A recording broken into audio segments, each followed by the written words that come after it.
Presiden Donald Trump mengunggah foto pada hari Sabtu lalu yang menunjukkan pimpinan Venezuela, Nicolás Maduro, dalam tahanan di kapal perang Angkatan Laut AS dengan menggunakan penutup mata dan borgol. Nicolás Maduro dibawa ke Amerika Serikat menggunakan USS Iwo. Pimpinan Venezuela itu menggunakan penutup telinga, peredam suara, dan celana olahraga serta jaket abu-abu. Nicolás Maduro didakwa mengirim narkoba ke wilayah AS, dan juga Maduro dituduh mencuri minyak AS. Trump mengatakan akan membantu jalannya pemerintahan Venezuela saat Maduro menjalani proses hukum. The country until such time as we can do a safe, proper, and judicious transition. So we don't want to be involved with having somebody else get in and we have the same situation that we had for the last long period of years. So we are going to run the country until such time as we can do a safe, proper, and judicious transition. And it has to be judicious. Setelah ditangkapnya Maduro, beberapa negara tetangga Amerika Latin mulai bersuara mendukung orang nomor satu di Venezuela itu. Tim Liputan NTV melaporkan. Dan pemirsa, untuk lebih jelas soal penangkapan Presiden Venezuela Nicolás Maduro oleh militer Amerika Serikat, kita langsung tanyakan ke Guru Besar Hukum Internasional Universitas Indonesia yang sudah terhubung bersama kami melalui Zoom, ada Profesor Hikmahanto Juwana. Selamat sore, Prof. Terima kasih telah bergabung bersama kami di NTV Prime Dialog. Banyak pihak bereaksi terkait dengan langkah Trump yang memang beberapa pihak juga menyatakan bahwa melanggar hukum internasional. Kemudian, apa dampak yang akan ditimbulkan dari aksi Trump ini menurut Anda? Pertama ya, yang kita perlu pahami, ternyata masalah ini bagi dunia, bahkan di Venezuela maupun Amerika Serikat, itu terbelah pandangannya. Jadi misalnya di Venezuela ada yang menentang, menganggap bahwa ini suatu pelanggaran hukum internasional, tetapi bagi mereka-mereka yang selama ini dianggap sebagai oposisi, tidak mendukung Maduro, justru disambut apa yang dilakukan oleh Presiden Trump ini. Apa itu karena oposisi yang ada di Venezuela ini merupakan faksi dari Amerika Serikat, Prof?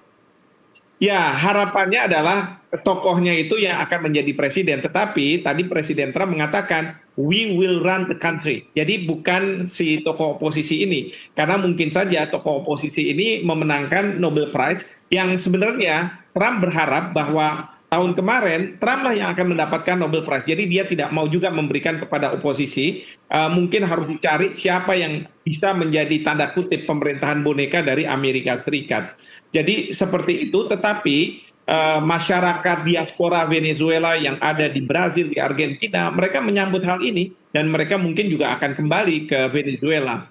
Nah, sementara di Amerika Serikat juga kita tahu terbelah juga. Partai Demokrat mengatakan bahwa ini merupakan pelanggaran hukum internasional, bahkan melakukan pelanggaran terhadap hukum nasional Amerika Serikat karena seharusnya presiden ketika mau melakukan penyerangan harus mendapat persetujuan dulu dari Kongres, tetapi ini tidak mendapatkan persetujuan dari Kongres. Tetapi Partai Republik tentu mendukung apa yang dilakukan oleh Presiden Trump. Di dunia juga seperti itu. Kita tahu China sudah mengutuk tindakan yang dilakukan oleh Amerika Serikat, demikian juga Rusia. Nah, sementara Inggris dan Prancis mereka tidak mengatakan bahwa ada pelanggaran, tetapi mereka mengatakan bahwa karena suatu kebutuhan, maka bisa dimengerti. Bahkan Presiden Prancis mengatakan bahwa saat sekarang ini rakyat Venezuela sekarang sudah terbebas dari kediktatoran dari Maduro. Nah, jadi ini yang menjadi permasalahan pada saat sekarang ini karena adanya perbedaan pandangan. Memang betul kalau menurut hukum internasional, maka apa yang dilakukan oleh Presiden Trump jelas melanggar pasal 2 ayat 4 Piagam PBB, di mana di situ disebutkan bahwa setiap negara wajib menahan diri menggunakan kekerasan atau ancaman kekerasan terhadap wilayah integritas negara lain. Ya, jadi yang dilakukan oleh Trump ini justru pasal 2 ayat 4. Tetapi saya yakin Amerika Serikat akan mengatakan bahwa kami tidak melanggar pasal 2 ayat 4. Ini merupakan hak kami untuk membela diri. Jadi dasarnya adalah pasal 51 Piagam PBB yang Amerika Serikat mengatakan bahwa perang melawan narkotik teroris ini merupakan kepentingan nasional dan sudah berjalan selama 25 tahun dan keinginan dari Amerika Serikat untuk menghadirkan Maduro di depan pengadilan New York. Nah, itu yang dilakukan. Padahal menurut hukum internasional, kalau misalnya seorang presiden masih berkuasa, sebenarnya tidak boleh seperti itu. Dia harus punya kekebalan yang dilindungi oleh hukum internasional. Oke, baik. Apakah konstitusi Venezuela bisa atau memungkinkan melawan atau paling tidak bernegosiasi terkait aksi ini? Nah, ini yang kalau misalnya saya lihat perkembangan dari detik ke detik, ini Presiden Trump mengatakan bahwa we will run the country. Kita akan menjalankan pemerintahan di Venezuela, dan dia delegasikan kepada 3 orang di Amerika, yaitu Menteri Luar Negeri, Menteri Pertahanan, dan Kepala Staf Angkatan Bersenjatanya. Nah, sementara yang katanya Trump yang sudah disumpah untuk menggantikan Maduro adalah wakil presiden. Nah, menurut Menlu Rubio bahwa sudah ada kontak dan wakil presiden akan bekerja sama dengan pemerintah Amerika Serikat. Namun dalam konferensi pers, wakil presiden mengatakan bahwa yang masih jadi presiden adalah Maduro. Saya hanya pelaksana tugas. Ini menandakan bahwa wakil presiden yang sekarang ini justru ingin melawan tindakan Amerika Serikat. Bahkan tentara dari Venezuela juga dipersiapkan. Kemudian juga wakil presiden ini meminta agar organisasi Amerika, Organization of American States, itu mengadakan pertemuan untuk membahas permasalahan ini. Dia mengatakan bahwa apa yang terjadi di Venezuela ini bisa juga terjadi di negara-negara Amerika Latin lainnya. Dan Trump memang sudah mengatakan bahwa bukannya tidak mungkin Kuba akan dilakukan hal yang sama. Demikian juga Kolombia. Dia sudah mengatakan itu di depan media. Nah, oleh karena itu ini merupakan perlawanan dari pihak Venezuela. Bahkan Venezuela juga minta adanya sidang darurat dari Dewan Keamanan PBB. Nah, rencananya hari Senin ini pagi waktu New York akan dilakukan hal tersebut, tetapi masih beberapa jam lagi karena perbedaan waktu antara kita dengan New York itu kan sekitar 12 jam ya. Jadi ini yang dilakukan oleh wakil presiden saat sekarang ini. Baik, kalau dilihat dari sepanjang sejarah, kalau kondisi ini menurut Prof sebenarnya pernah terjadi di beberapa waktu lalu, bagaimana kemudian PBB bersikap terkait dengan penanganan konflik ini, Prof? Ya, sebelumnya memang pernah terjadi hal yang sangat mirip, yaitu ketika George Bush menjadi presiden pada tahun 1990. Ini George Bush senior ya. Dan pada waktu itu yang diserang, diinvasi adalah Panama, dan yang dikeluarkan adalah presidennya Noriega, yang kemudian diadili di Miami. Nah, pada saat itu banyak juga negara yang melakukan kritik terhadap apa yang dilakukan oleh Amerika Serikat. Tapi sekutu-sekutu Amerika Serikat, mereka menganggap memang ini suatu tindakan yang diperlukan oleh Amerika Serikat. Mereka mendukungnya. Dan mohon maaf, dalam konteks masyarakat internasional, hukum internasional itu mudah sekali untuk diabaikan. Karena yang berlaku itu bukan hukum internasional, tetapi kekuatan. Ya, right is might. Might is right. Jadi kekuatan itulah yang katakanlah bisa mengatakan ini benar, ini salah begitu. Nah, oleh karena itu ini pun yang terjadi.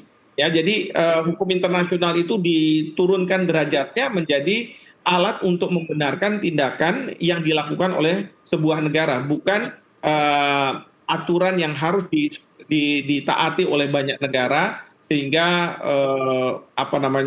masyarakat internasional itu bisa dalam kondisi tertib, damai, dan baik begitu. Baik. Jadi Prof, baik. Sekali lagi, Prof, masyarakat mungkin agak bingung posisi Amerika Serikat di PBB. Satu sisi Amerika Serikat sebagai penjaga perdamaian, satu sisi juga Amerika sebagai pencetus perang begitu ya.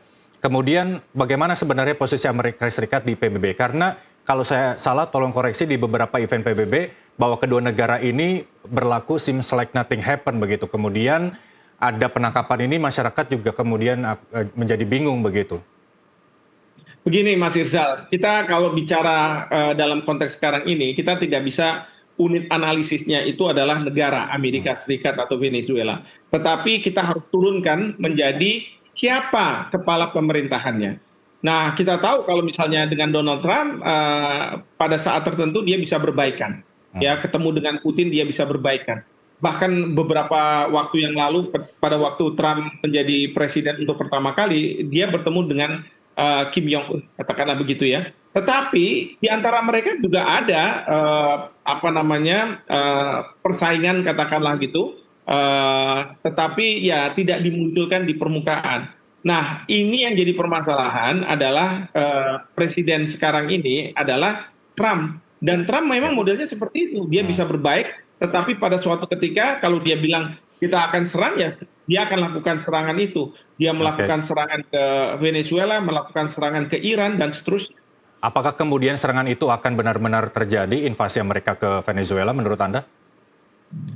Ya, kita harus lihat dalam beberapa saat lagi ya, terutama bagaimana kondisi di Venezuela. Apakah para pendukung oposisi bisa merebut kekuasaan dari wakil presiden yang sekarang ini, dan mereka tentu harus didukung oleh militer Amerika Serikat. Kalau misalnya itu bisa berhasil, maka suasana akan segera kondusif, dan tentu Venezuela akan merasa berterima kasih dengan apa yang dilakukan oleh Amerika Serikat, dan kita negara-negara tidak bisa bersikap lain karena Venezuela sendiri seolah-olah dengan pergantian pemerintah sudah menerima apa yang dilakukan oleh pemerintahan Trump. Baik. Nah, tetapi kalau misalnya sebaliknya ya tentu kita khawatirkan ya, karena yang saya khawatirkan itu kalau misalnya Rusia ikut ada di situ, Cina akan ada di situ, lalu kemudian nanti Amerika Serikat didukung oleh negara lain, ya, dan kemudian ini akan mendekatkan kita pada Perang Dunia Ketiga. Ini yang saya khawatirkan. Oke, menurut Anda Rusia dan Cina akan stand for Venezuela atau mereka akan berfokus pada urusannya masing-masing? Sementara kita ketahui bahwa Rusia masih sibuk dengan Ukraina, sementara Cina masih sibuk dengan Taiwan. Ketimbang harus mendukung Venezuela, mereka akan kehabisan amunisi untuk melawan itu. Menurut Anda seperti apa? Ya, yang saya lihat ya, ini perlu dikonfirmasi, itu sudah ada pesawat-pesawat militer dari Rusia yang datang ke Venezuela membawa peralatan militer. Artinya mereka tidak sekedar mengecam, tetapi mau melakukan penguatan terhadap pemerintahan Venezuela sekarang. Sepenuh hati atau hanya bersifat membantu saja? Jadi pionirnya tetap di Venezuela? Ya, kita tidak tahu ya, karena kalau misalnya berhadapan dengan Amerika Serikat, memang bisa Venezuela saja, tetapi dengan dukungan dari Rusia, sehingga Venezuela ini hanya sebagai proksi yang berperang itu sebenarnya Rusia ataupun Cina dengan Amerika Serikat. Kita belum tahu seperti itu, atau kalau misalnya negara-negara ini yang langsung berperang, karena untuk Cina, apa yang dilakukan Amerika Serikat ini membahayakan dalam konteks Taiwan. Karena jangan-jangan Taiwan mau merdekakan diri lalu kemudian didukung oleh Amerika Serikat, dan kalau ada serangan dari Cina, Amerika Serikat akan turun. Jadi menurut saya Cina akan lebih baik mereka berperang di Amerika Latin daripada dia harus berperang di wilayahnya, di kawasan. Oke. Sebenarnya apa yang pengen ditunjukkan oleh Trump sih, Prof? Apakah memang penanganan narkoterorisme yang memang digaungkan, atau di balik itu adalah niat ingin menguasai sumber daya alam Venezuela, yang kita ketahui bahwa Venezuela merupakan negara dengan cadangan minyak terbesar di dunia, nomor 1. Kalau saya melihat Presiden Trump mengatakan bahwa ingin melakukan penegasan terhadap Monroe Doctrine.